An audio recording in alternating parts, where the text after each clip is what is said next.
Seahawks fans, wherever you may be. Thanks for listening to the show.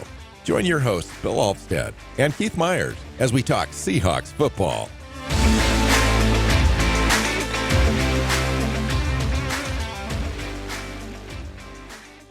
Hey, hi, Seahawks fans. Welcome back to another episode of the Seahawks Playbook podcast. I'm your host, Bill Alvstad, sitting down with co-host Keith Myers here to talk Seahawks football. We've got a great show for you today. We're doing our roster evaluations post-free agency. Most of the moves are complete at this point, at least salary cap-wise. There's not a lot of room there. They may add a piece here or there, particularly maybe at offensive guard. I know they've been talking to a few seasoned veteran options out there. There's not a lot. It'd be a draft hedge kind of a move. I think we're not looking necessarily for a starter in free agency at this point. But we're here to talk about each position group on the roster, kind of find out where we're at, what holes we have remaining as we head into the draft. Welcome in, Keith. How you doing? Doing good. You're like not looking for a starter. Are there any starters out there? Well, there's guys that started last year, but there's no real top end free agents available anymore. There's guys. There's Laken Tomlinson is one of the guys they've been looking at. A few other ones, which I don't like. We'll see what system that Grubb runs. I'm not right. And Tomlinson those guys, is a good player in the right scheme. This isn't, or what Seattle has run the last few years has not been that scheme. So. Yeah, I would think that they want, a more athletic player and so forth. And you're just not going to find those guys in free agency at this point. There's a lot of retreads, a lot of guys like Haynes out there, guy that was on the roster last year for the Seahawks and previous years. And he's still sitting out there. And it's just a bunch of guys that are kind of like that, the only guy that I look out there and I see, okay, this is a guy that could come in and maybe push for some actual significant snaps would be Cody Whitehair, the center. But he's what, 31, 32, something like that. Yeah, he's a 1 year, sign him because the draft didn't go your way and you're not convinced that Nick Harris is going to make the roster, that type of thing. You're right, and I don't even think that it's possible. It's possible, but I don't even think it's necessary to sign any of these guys before the draft. I mean, we're close to the draft now. It would be a draft hedge, but you know what? If things don't work out in the draft, you can go sign a guy because some of these offensive linemen, you're gonna pay them a veteran minimum, maybe slightly more, and you're gonna guarantee a little bit just to get them into training camp. So $250,000, but that's $250,000 against the cap at this point in the season when you don't have very much, is significant. If you don't have to extend that guarantee out before the draft, don't do it. I mean, it's obvious what the Seahawks need. Even if they were to sign Laken Tomlinson, it would not prevent them from drafting high in the draft. So they're not fooling anybody. So you might as well just go into the draft knowing that you probably need to try to solve that issue. So the Seahawks did make a move though, which I find intriguing, and I really kind of liked it. Seahawks signed wide receiver / kick returner Laviska Shenault Jr., former second round pick by Jacksonville. When he came out, Keith, these guys got 6'1", 220 pounds, kind of a Debo Samuel. He's a running back player. He's a running back / wide receiver. So this guy got a difficult rub though, when he came out. So when he went to the combine, he was kind of injured. He had this core injury, but he decided, along with his agent, to go ahead and participate and to run and to do drills and so forth. He eventually had to shut it down and leave the combine, had surgery right after. But he ran like a 4.58 40, which dropped him a little bit, because not everybody's paying attention to the injury stuff. But really he's kind of, you watch him on film, he's a 4.45, 4.48 kind of a guy. Which really, at his size doesn't really matter too much anyway. Like you said, he's a running back. Chris Carson ran a 4.58, 40, 6'1", 220 pounds. He's got 158 catches for 1,551 yards, 6 TDs. Also has 50 carries in his career, kind of Deebo Samuel, all that kind of stuff. 27 yards per return as a kick returner in the last couple of seasons. The crazy thing about this guy, and I think that there's a lot of upside here, is that he's played under 7 head coaches in the last 4 seasons. There's no consistency, and he's going to play for an 8th. Right now, right? He's just been booted around all over the place. But the cool thing is Devin Fitzsimmons, which is an assistant special teams coach on the Seahawks now, was his assistant special teams coach for the Panthers last season as well. So he's got firsthand knowledge of him. And it's little player. His career arc is kind of weird because he came in his first 2 years in Jacksonville. He actually put up pretty good numbers. And then got traded to Carolina and has not.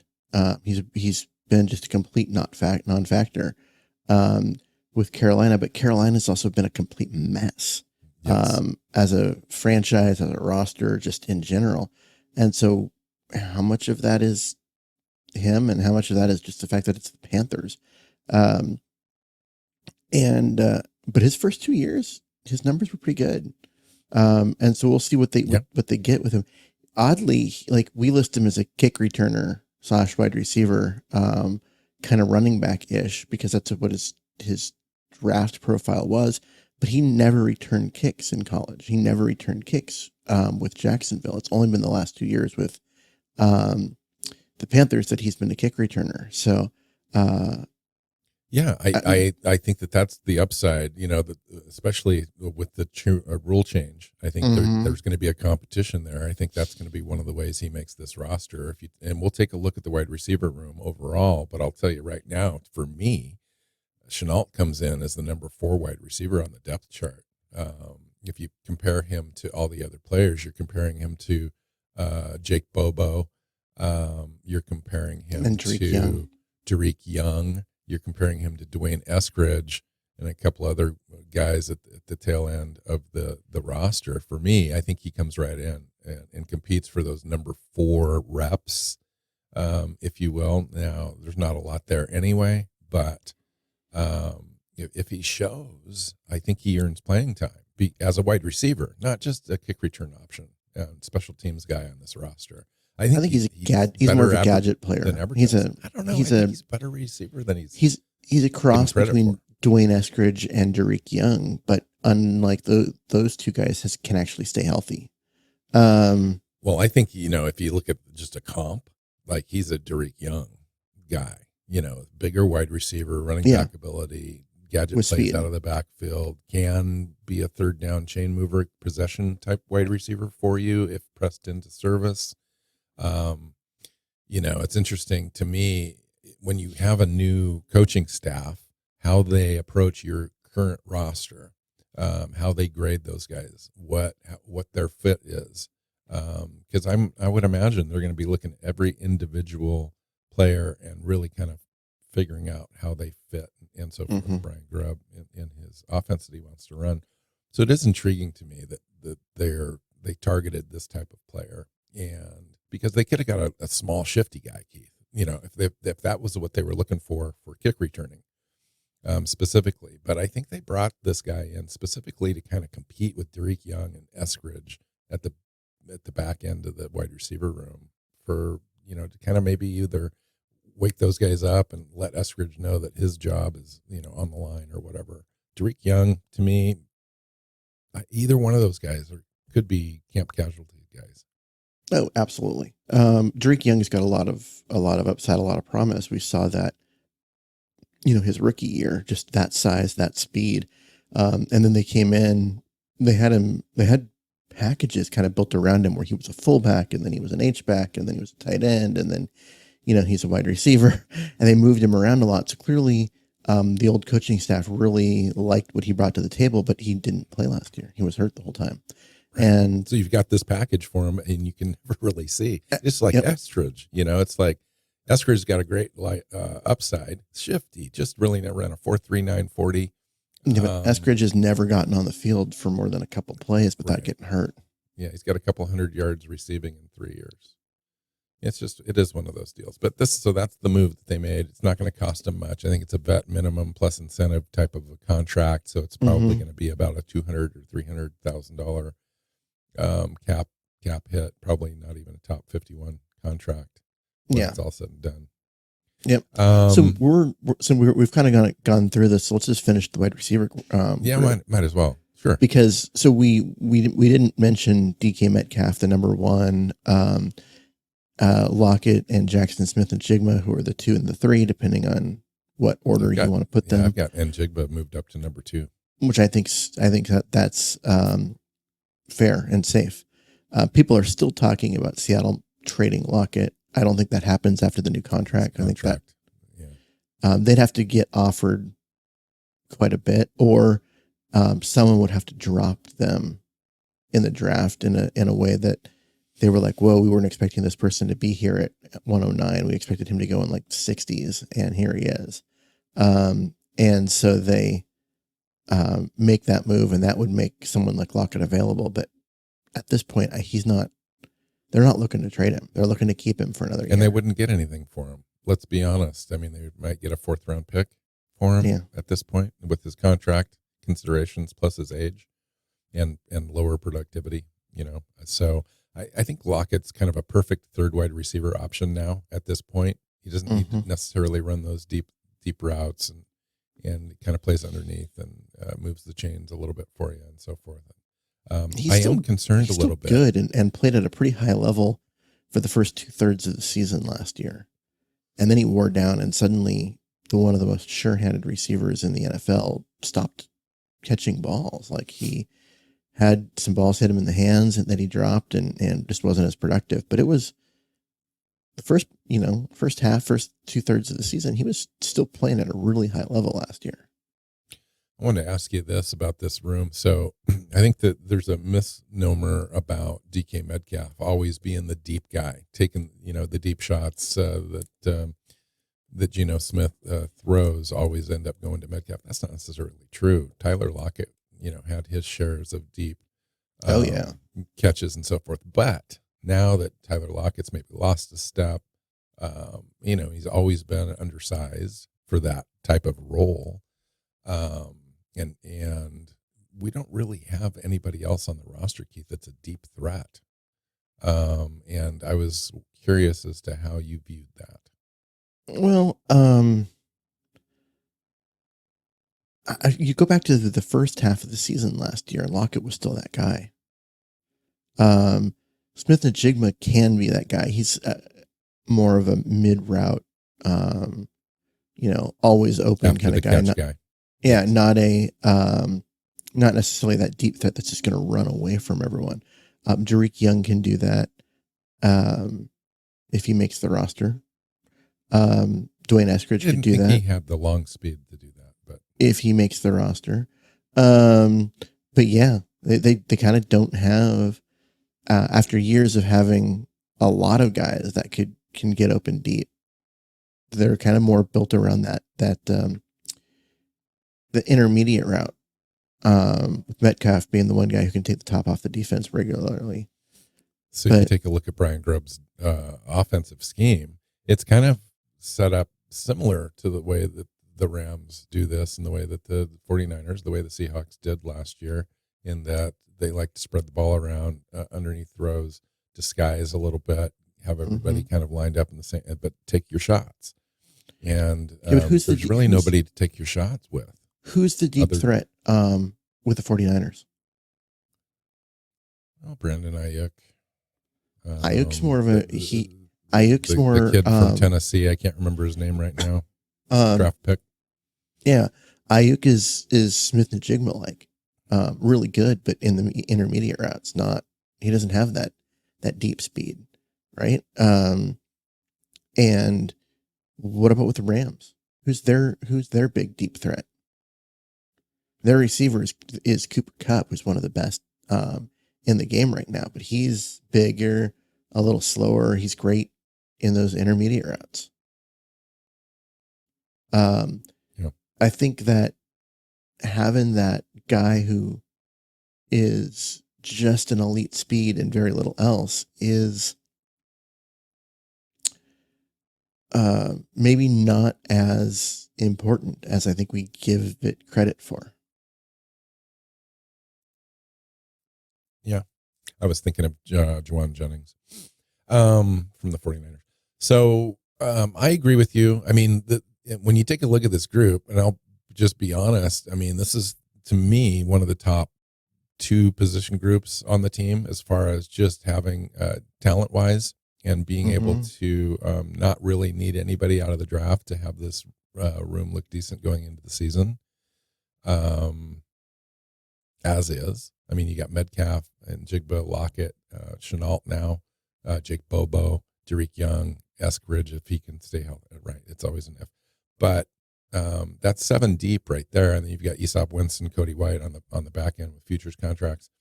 They'll probably bring in a handful of players, maybe draft a guy. You know, here's the deal about the draft, and everyone kind of thinks this, and it's hard to kind of get away from this, but you always want to kind of go best player available if you can. And sometimes that's a wide receiver.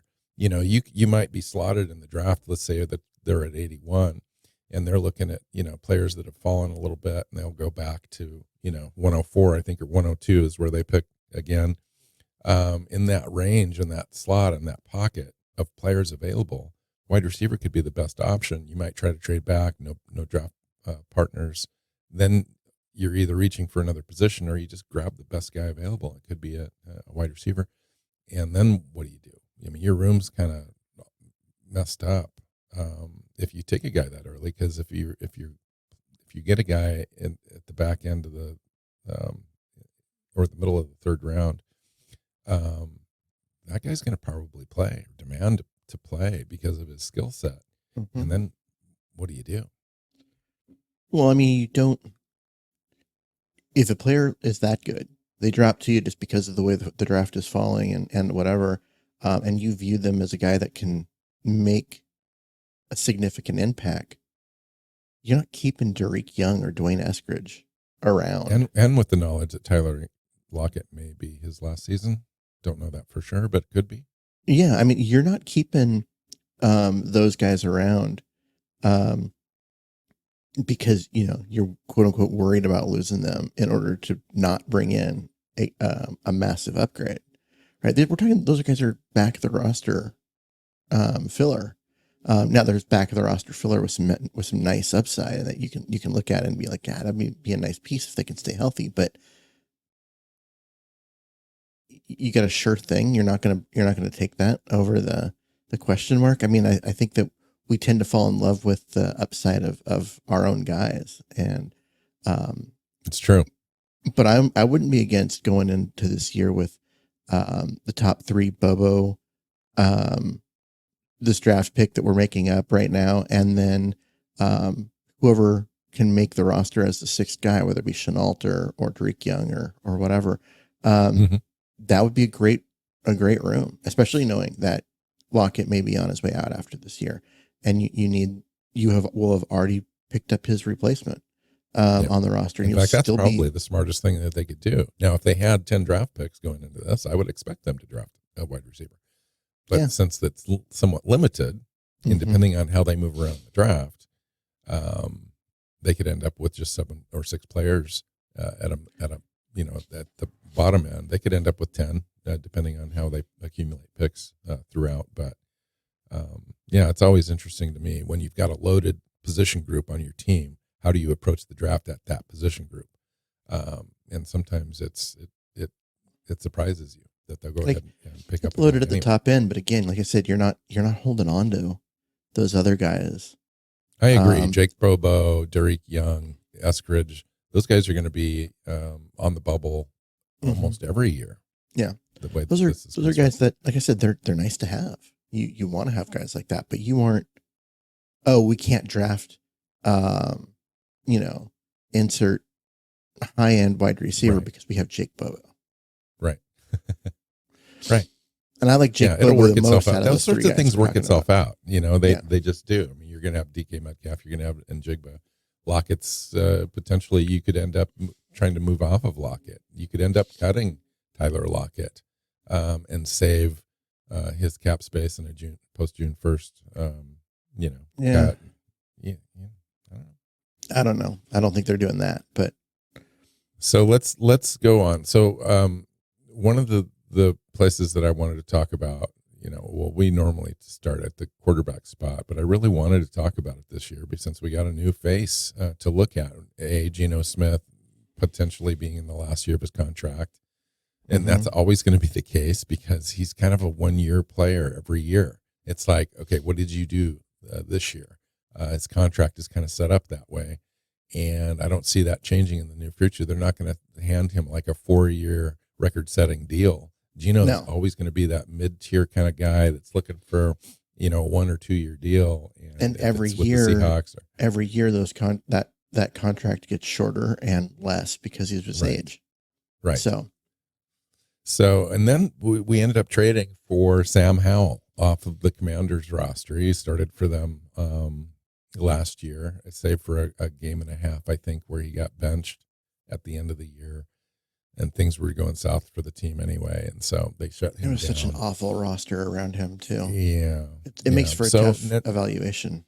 So now we've got a backup quarterback on this roster with a little bit more upside than Locke. Now, there were folks in Locke's camp as listeners and fans of the team, and that's fine. He did have some upside, totally, but he was kind of had that low ceiling, low floor kind of thing.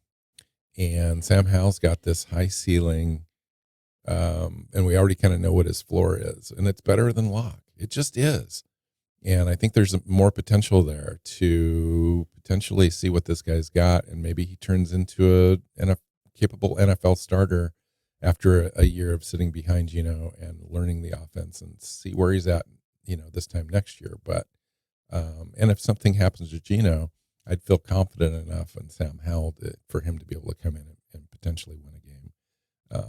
So, I mean, he's only 23 right now. He's actually younger than Bo Nix, and I believe the same age as Penix. Yeah, he's roughly the same age as Penix. Like within his birthday, I think he's about a month and a half younger than Penix. Months, I think. So even though he's been in the league now for a couple of years and has a year of starting experience, he's in that same age bracket as two of the guys that the Seahawks would be looking at drafting in this draft. So you got to kind of look at that and be like, okay, there's something to work with there. He's got 1 year as a starter. He's thrown 22 touchdowns and has 22 interceptions, and that's not. And that first half of that year was spectacular, really, for a rookie to come in, especially at his draft grade, to come in and have the impact that he had in the first 8 games of the season. I mean, he was on track to go to the Pro Bowl.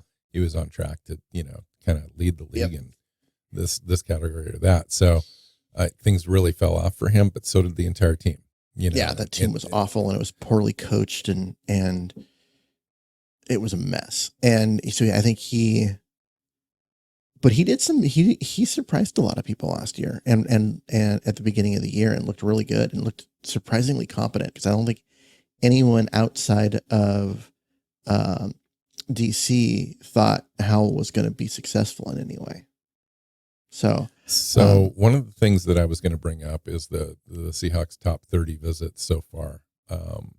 And one of those players is a quarterback, and John Reese Plumlee, quarterback for UCF. Don't know a lot about the kid, I'll be completely honest. But I find it interesting that they've got 2 quarterbacks on the roster, and they're looking for a third. Now, it could be that Plumlee is a unrestricted, undrafted rookie free agent, which is fine. They need those guys, especially on the practice squad. They're going to carry a quarterback. What are your thoughts around that?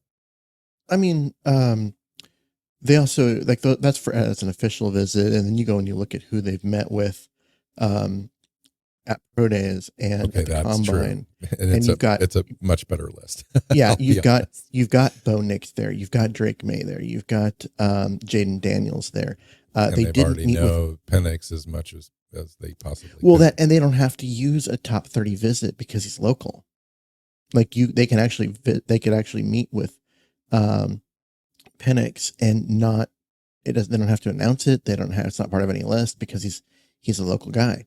And so they've met with they've met with the quarterbacks, and then there was this one guy from UCF that has some interesting stats, and they wanted to talk to him, and so they brought him in. But they've met with a lot of the quarterbacks in this draft class.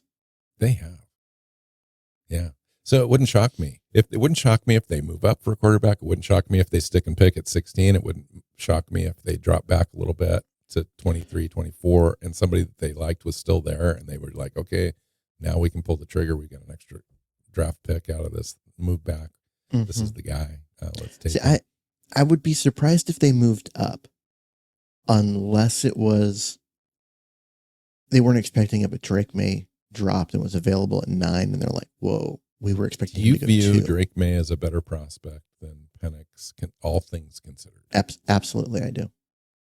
Yeah. There are those that do not. There are those that talk about Penix as being, when all the skills are on the table, is maybe the best quarterback in this draft class, save his knee, save his shoulders, save his age. Yes. Yeah. So those his tape matter, though.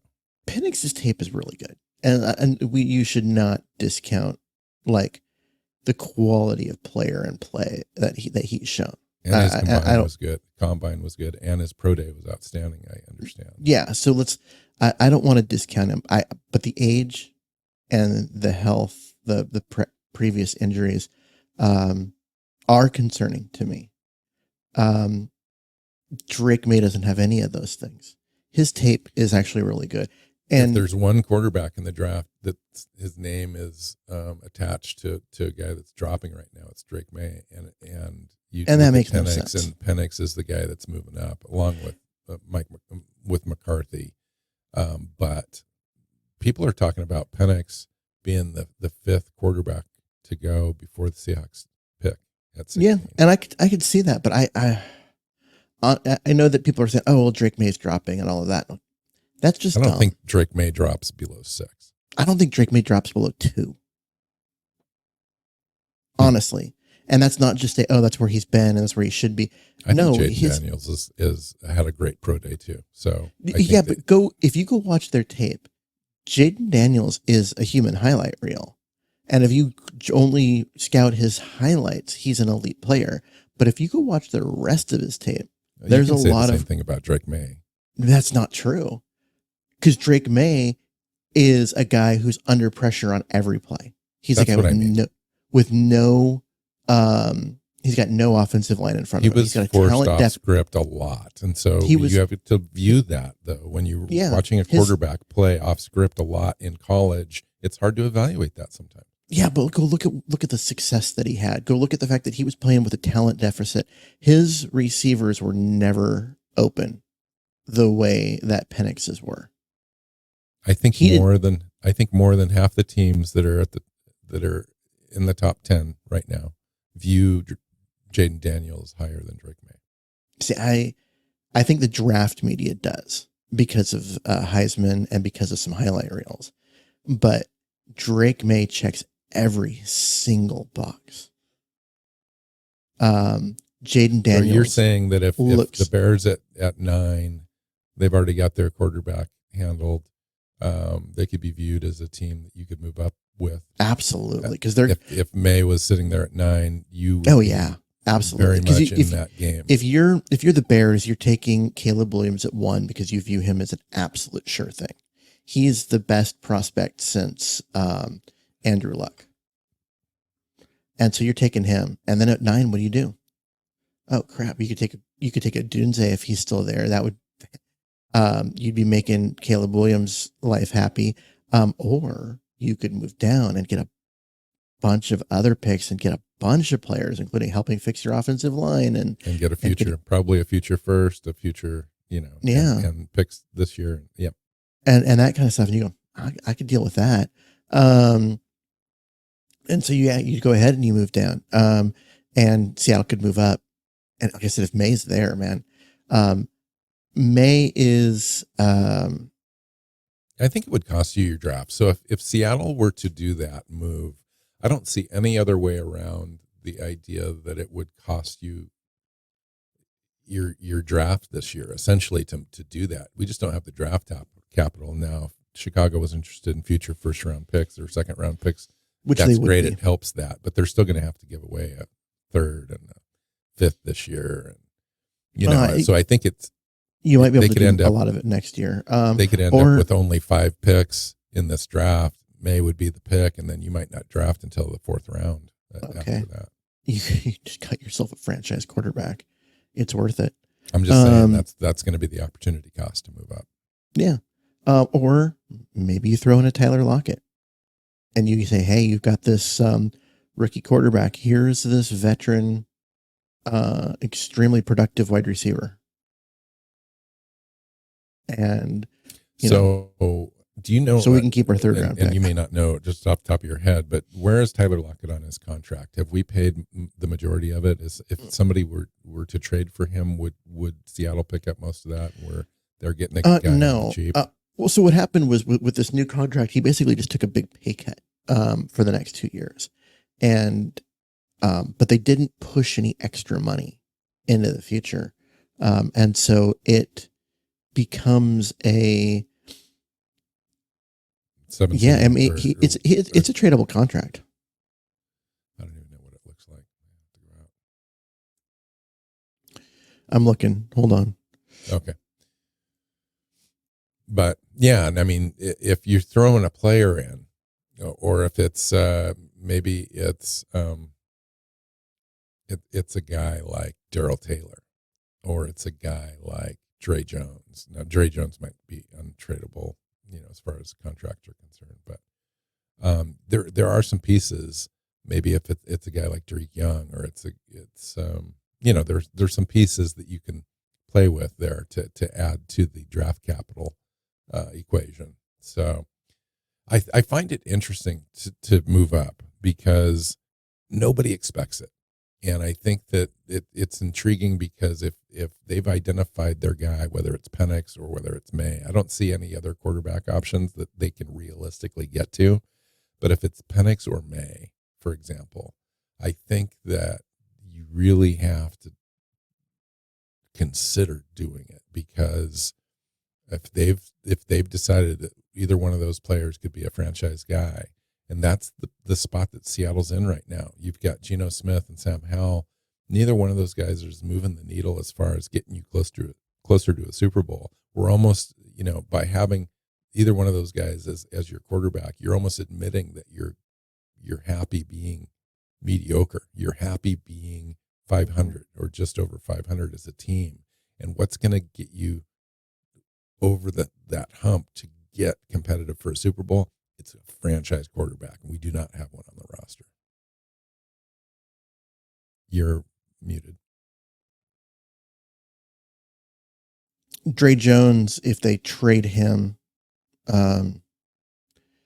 they save about $5 million against the cap this year. And obviously everything there. So his is definitely a tradable contract. Okay. Or maybe like a guy like Tariq Woolen, had a bad year last year, but a total upside guy, big time player. Maybe that guy could, fetch a ton. Oh yeah. I mean, he's a guy that would.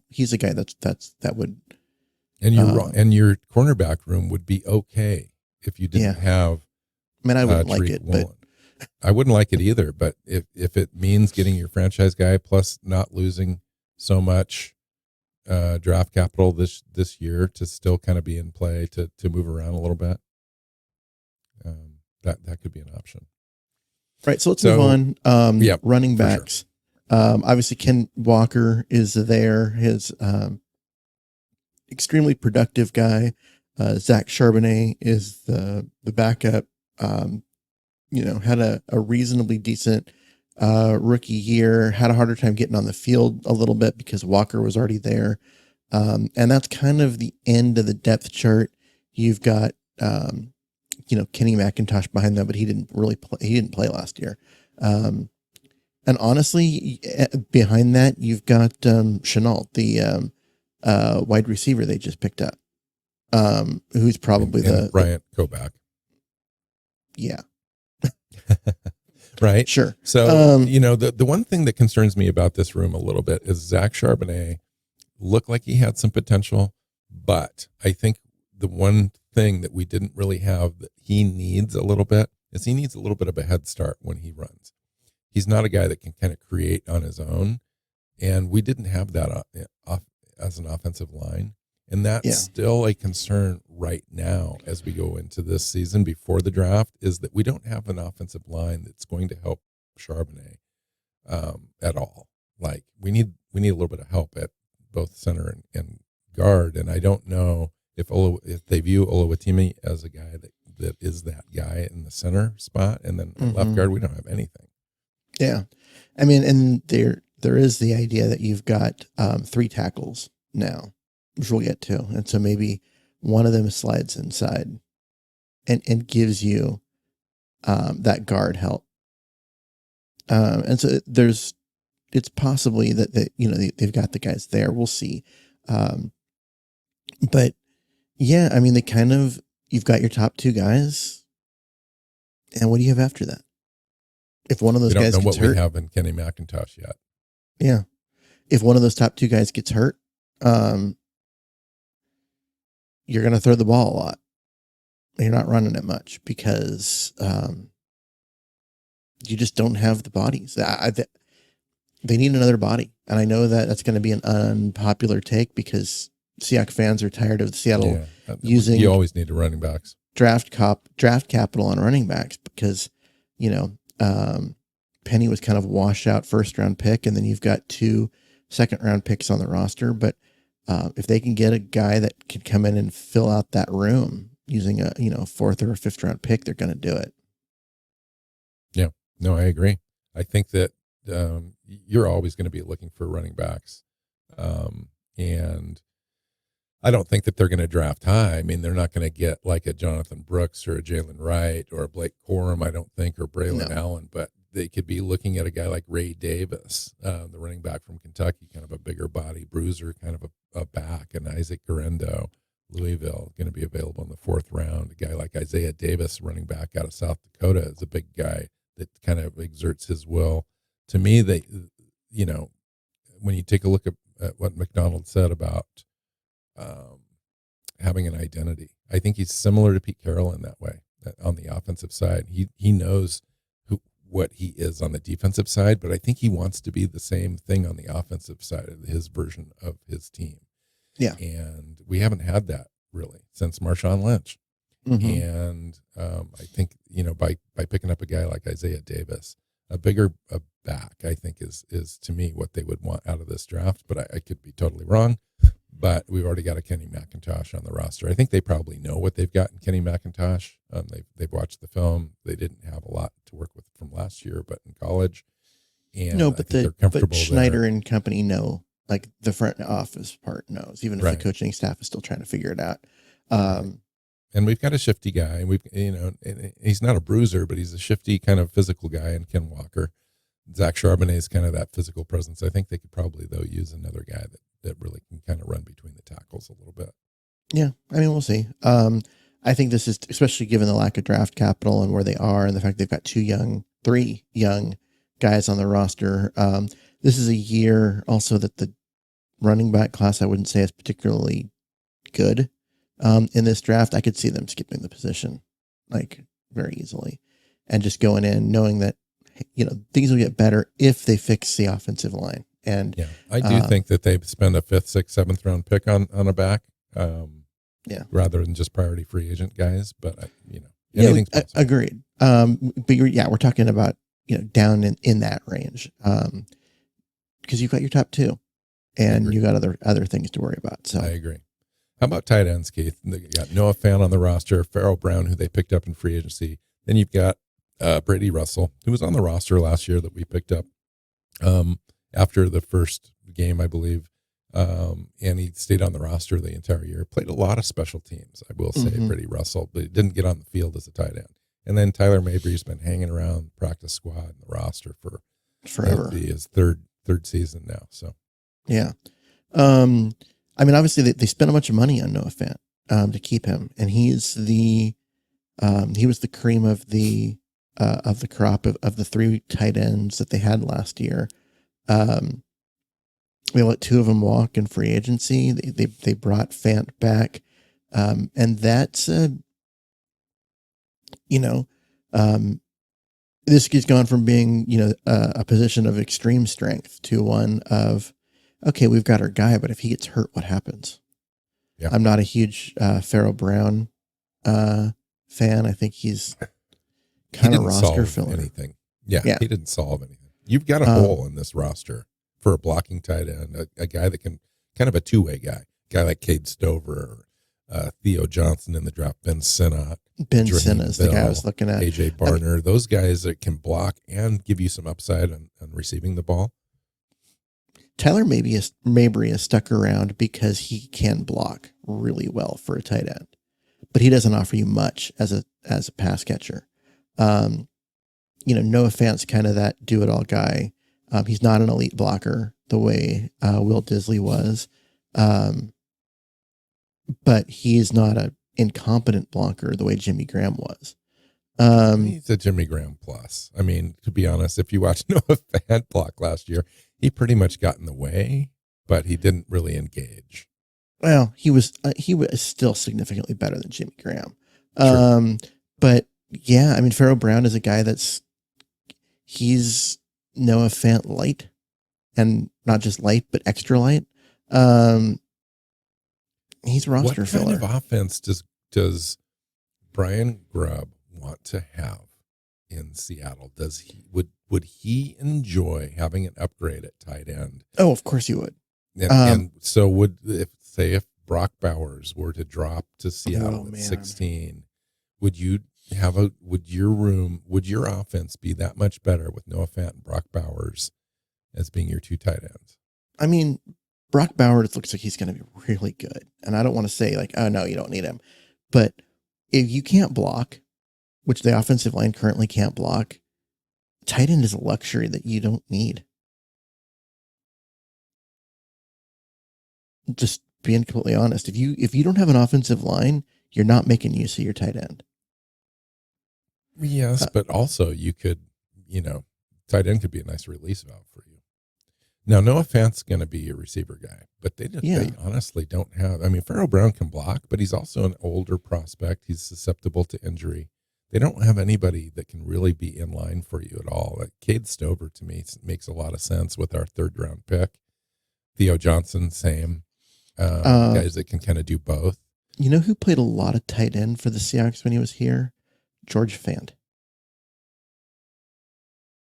He's a tackle, but he played more tight end than he did tackle. That's funny. His last year in Seattle. That's true. So okay, so it's possible. We, to me, this is one of the weakest groups on the roster. It is. I also think that you can get away with your tight end group being weaker.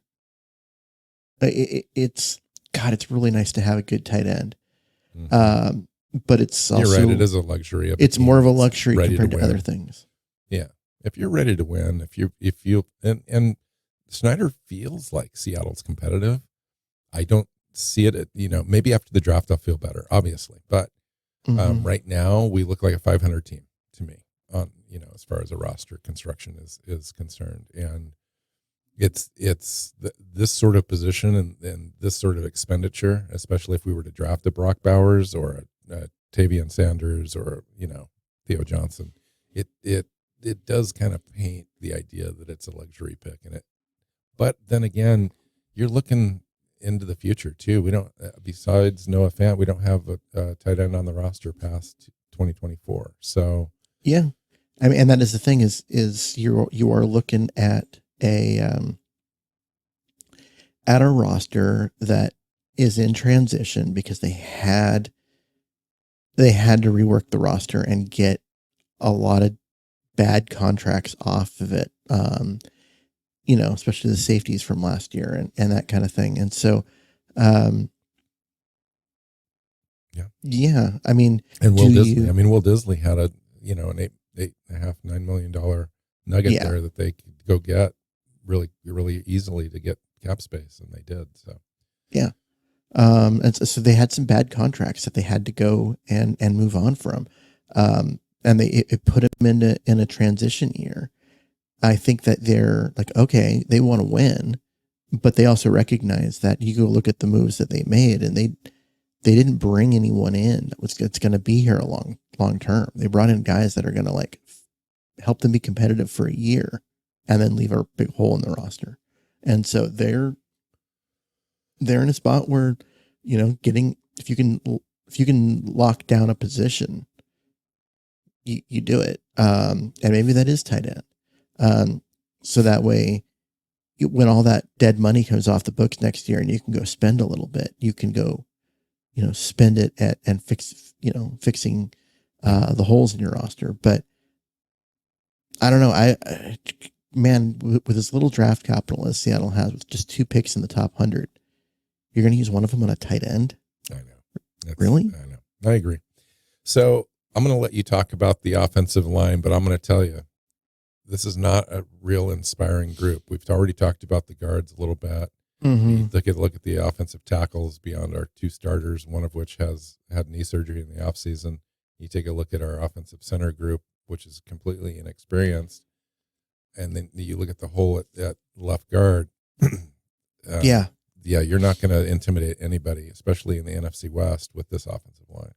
No. So let's start at center. Oluwatimi, the 5th round pick a year ago, played in a couple games, looked good. I'm surprised he didn't get more playing time, given that Evan Neal was middling.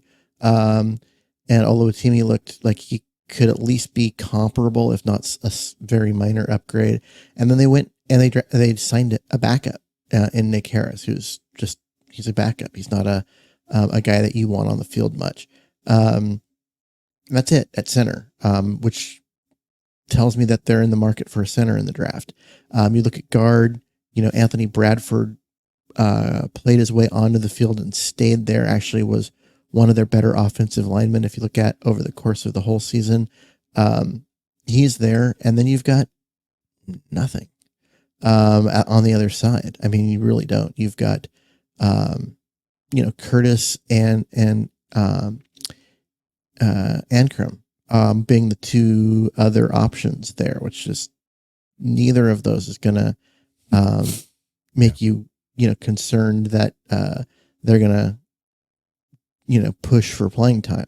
And that's scary. And then you look at tackle. Okay, Charles Cross was hurt for a big chunk of last year, came on slow once he returned, but at the end of the year, he was playing at a really high level. So I think they're set there.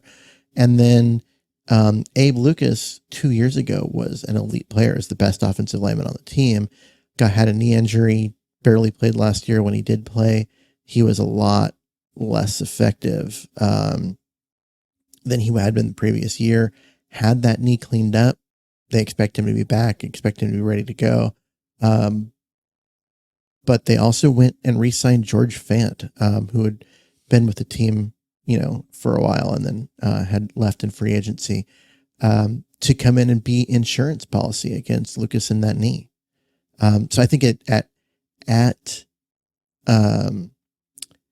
tackle, they're okay, because you've got your 2 starters. You've got Fant, who's your swing tackle backup.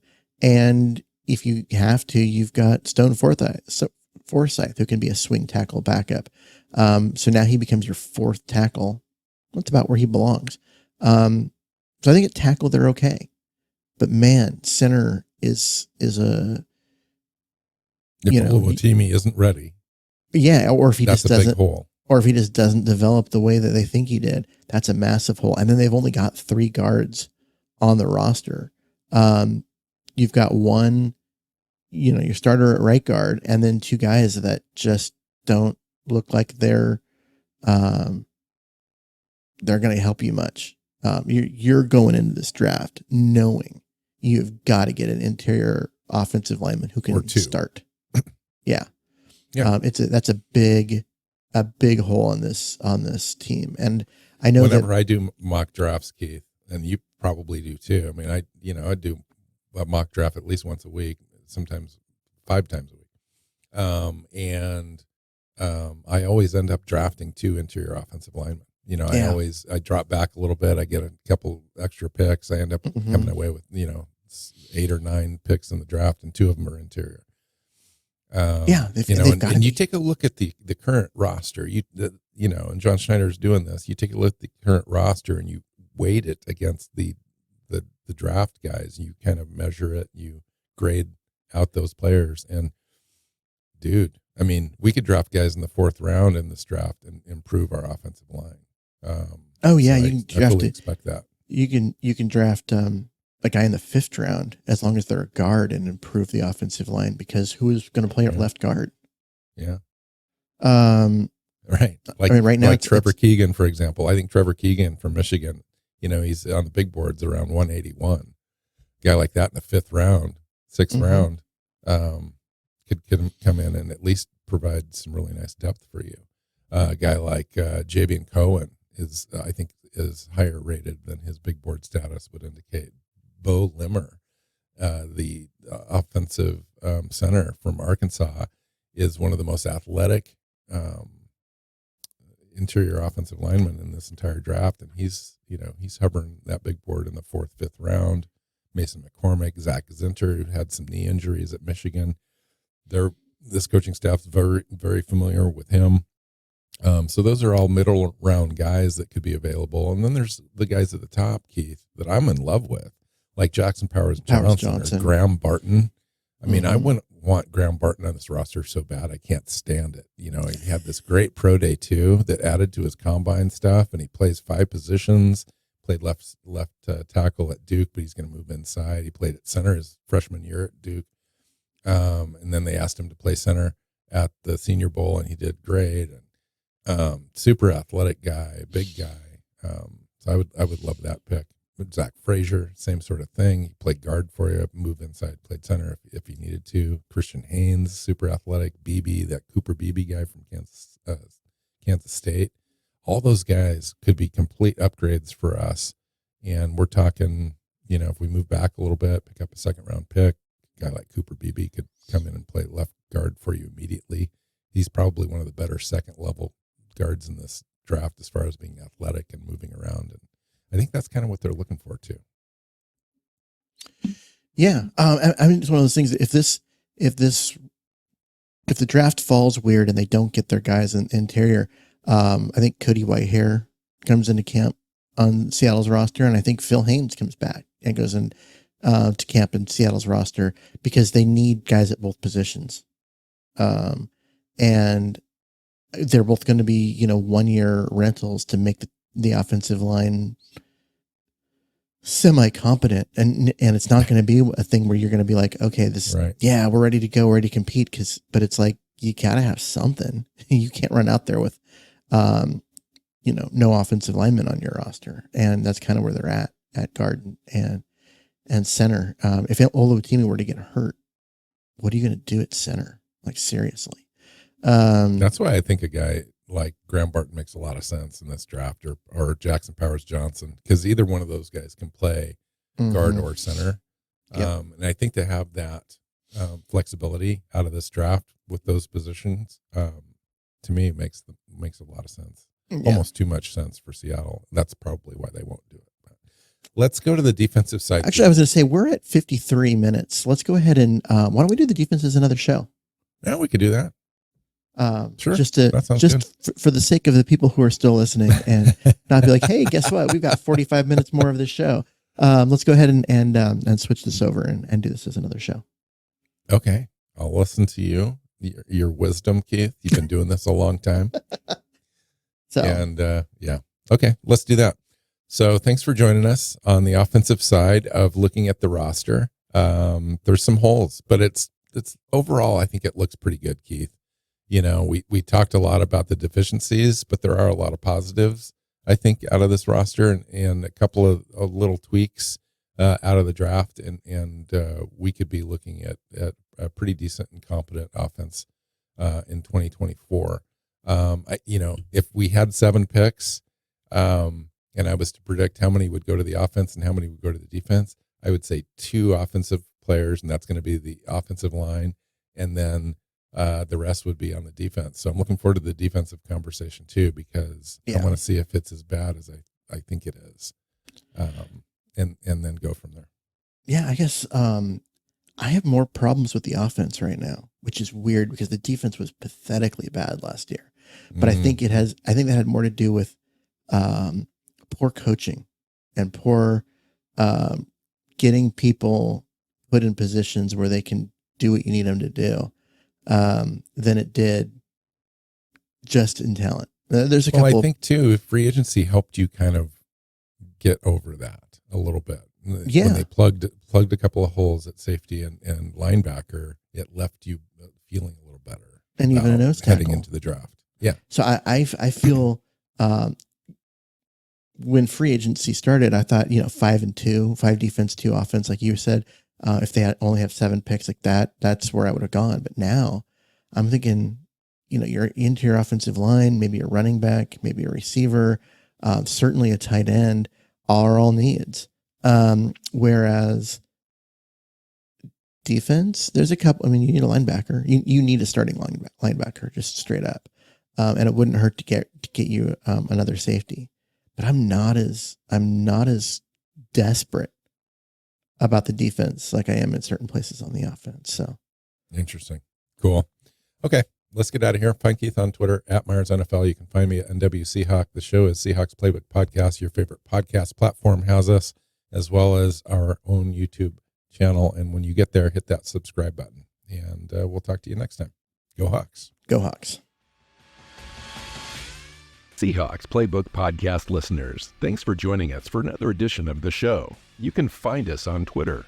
Bill is at NW Seahawk, Keith is at Myers NFL, and the show is at Hawks Playbook. You can listen and subscribe to the show at SeahawksPlaybook.com.